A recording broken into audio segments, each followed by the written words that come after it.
ఈ ఆహ్, ఈ ముక్కోటి ఏకాదశికి సంబంధించిన ఏర్పాట్లకు సంబంధించి 15 సమావేశాలు జరిగితే వీళ్ళిద్దరూ కలిసి అంటే హ్మ్. బిఆర్ నాయుడు, ఈవో శ్యామలరావు కలిసి ఒక్క సమావేశంలో మాత్రమే పాల్గొన్నారు ఓహ్!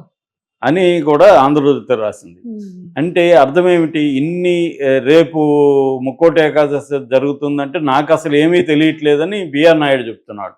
అంటే ఒక టీటీడీ చైర్మన్‌కి అక్కడ జరిగే విషయాల పట్ల అవును సార్. అండర్‌స్టాండింగ్ లేకపోతే ఇంకా హ్మ్. ఆయనెందుకు?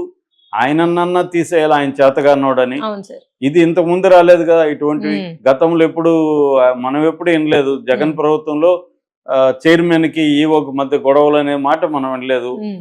ఫైనల్‌గా బ్యూరోక్రసీ అనేది పొలిటీషియన్ దగ్గర పనిచేయాలి. ఫైనల్ నిర్ణయాలు తీసుకుంటారు. హ్మ్. అతనికి నచ్చకపోతే నన్ను ట్రాన్స్‌ఫర్ చేయండి సార్ అంటాడు. వేరే దగ్గరికెళ్ళిపోతారు. అంతేగాని దగ్గరుండి ఇప్పుడు సీఎస్ ఉన్నారు, చీఫ్ సెక్రటరీ ఉంటారు. ముఖ్యమంత్రి చెప్పింది చేస్తారోళ్ళు. అవును సార్. ముఖ్యమంత్రికి సలహాలు ఇస్తారు. సార్ ఈ నిర్ణయం హ్మ్. వల్ల ఈ ప్రాబ్లమ్స్ వస్తాయి సార్ అని చెప్తారు. లేదా ఫ్యాక్చువల్‌గా మిస్టేక్స్ ఉంటే ఫ్యాక్చువల్ మిస్టేక్స్ చెప్తారు. ఇవన్నీ చెప్తారు. అవన్నీ చెప్పినా ఫైనల్ డెసిషన్ ఎవరిది?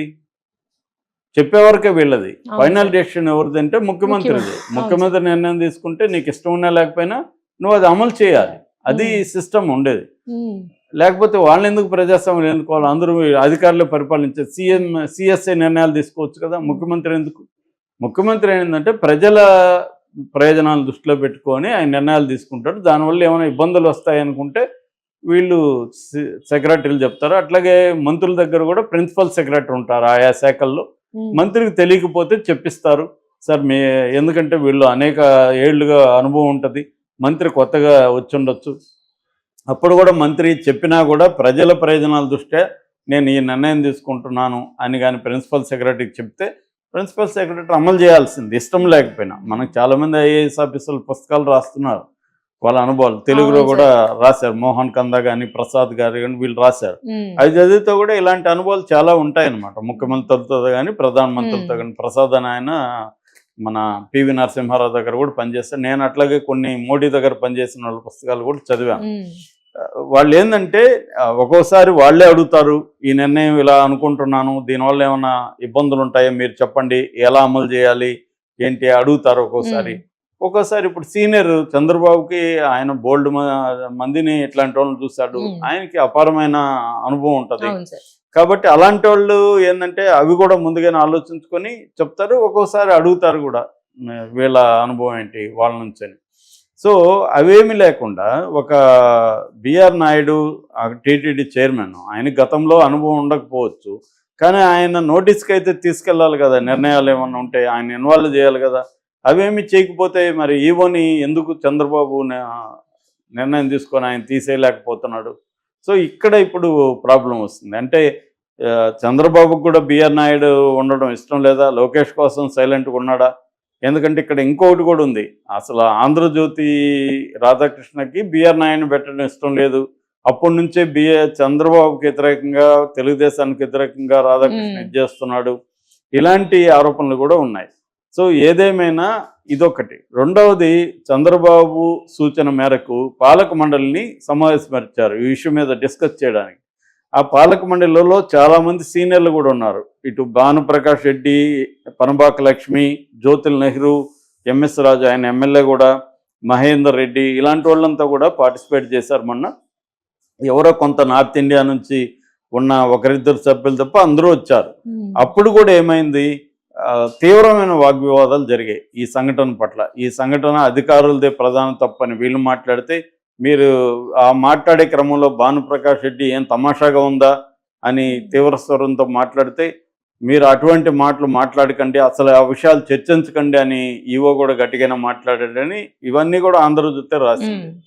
మరి ఈ స్థాయిలో అక్కడ అధికారులకి ఇటు బోర్డు మెంబర్లకి, పాలక వర్గ మండలి మెంబర్లకి మధ్య ఇంత ఘర్షణ వాతావరణం ఉంటే ఇంకా నిర్ణయాలు ఏం జరుగుతాయి? అవును సార్. సాక్షాత్తు బిఆర్ నాయుడికే ఏమీ తెలియకపోతే ఇంకా వాళ్ళ హ్మ్. సమన్వయం ఎలా ఉంటది? పై స్థాయిలో సమన్వయం లేకపోతే కింది స్థాయిలో సమన్వయం ఉండదు. సో, ఆహ్, ప్రధానంగా దీన్ని ఫస్టు చంద్రబాబు అడ్రెస్ చేయాలి ఇక్కడ. చంద్రబాబు ఇమీడియట్గా పాలక మండలికి అధికారులకి ఉన్న సమస్యని సాల్వ్ చేయకపోతే ఇంకా పెద్ద ప్రమాదాలు జరుగుతాయి. సో బిఆర్ నాయుడు కొత్త కావచ్చు, కానీ ఆయన తెలుసుకోవాలి, అధికారుల అభిప్రాయాలు వినాలి.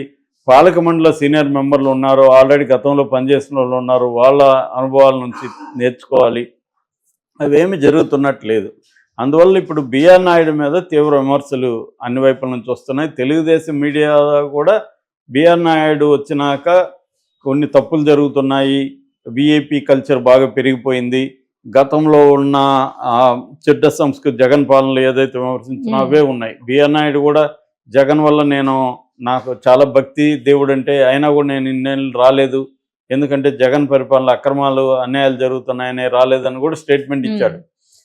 మాట్లాడితే ఆయన గతంలో జగన్ ప్రభుత్వం మీద విమర్శలు చేస్తుంటాడు. మంచిదే, జగన్ ప్రభుత్వంలో గతంలో జరిగిన దాన్ని వీళ్ళు ఎత్తి చూపడం అవన్నీ ఓకే, కానీ వాటిని రిపీట్ చేయకూడదు. అంతకంటే ఎక్కువ జరుగుతున్నా కూడా సైలెంట్గా ఉన్నారు. అసలు మొదటికే మోసం అంటే బిఆర్ నాయుడు చైర్మన్ని అధికారులు ఖాతరు చేయకపోతే మరి ఆయన ఇన్ని రోజులు ఏం చేస్తున్నాడు? చంద్రబాబు దృష్టికి ఎందుకు తీసుకెళ్లలేదు? ఇన్ని రోజులు గట్టిగా పాలక వర్గాన్ని మండలిని సమావేశపరిచి చర్చించుండారు కదా. నేను ఏం చెప్పినా ఆయన తినట్లేదు. నిన్న కొంతమంది పాలక వర్గ సభ్యులు చెప్తున్నారు, మా ఫోన్లు కూడా తీయట్లేదు వీళ్ళు అంటున్నారు. సో మరి పాలక వర్గ మండలి ఎందుకు ఇంకా అసలు డిజాల్వ్ చేసేయచ్చు కదా, అధికారులని నడపమనొచ్చు కదా. నమస్తే, welcome to our channel. Senior journalist Damu Balaji గారు ఉన్నారు, వారితో మాట్లాడదాం. సార్ నమస్తే. సార్ చంద్రబాబు నాయుడు గారికి ముందే టీడీటీ చైర్మన్ అండ్ ఈవో గట్టిగా అరుచుకుని కొట్టుకున్నారనే వార్తలు, అలాగే టీటీడీ అధికారులకి పాలక మండలికి మధ్య విభేదాలు చాలా ఉన్నట్టు వార్తలు వస్తున్నాయి సార్. అసలు ఏం జరుగుతుంది టీటీడీలో, ఏం జరుగుతుంది అంటే మీరు ఏం చెప్తారు సార్? ఎప్పటి నుంచో తిరుమల తిరుపతి దేవస్థానం బోర్డుకి సంబంధించి ఎప్పుడు కూడా వివాదాలు నడుస్తూనే ఉన్నాయి. జగన్ ఉన్న 5 ఏళ్ళు తీవ్ర వివాదాలు ఉండేవి. ఎందుకంటే తెలుగుదేశం ఇటు బీజేపీ చాలా స్ట్రాంగ్గా అక్కడ ఏమేమి చిన్న జరిగినా కూడా వాటిని భూతద్దంలో చూపించడం అనేది చూసాం. సో అయితే ఇప్పుడు చంద్రబాబు ప్రభుత్వం వచ్చినాక గత ప్రభుత్వం ఉన్నప్పుడు టీటీడీ బోర్డుకి సంబంధించి కానీ అక్కడ జరిగే అనేక కార్యక్రమాల్లో ఉన్న వీళ్ళు విమర్శించినవన్నీ కూడా తొలగిపోతాయని అనుకున్నారు. కానీ అవి ఇంకా పెద్దవైనాయి.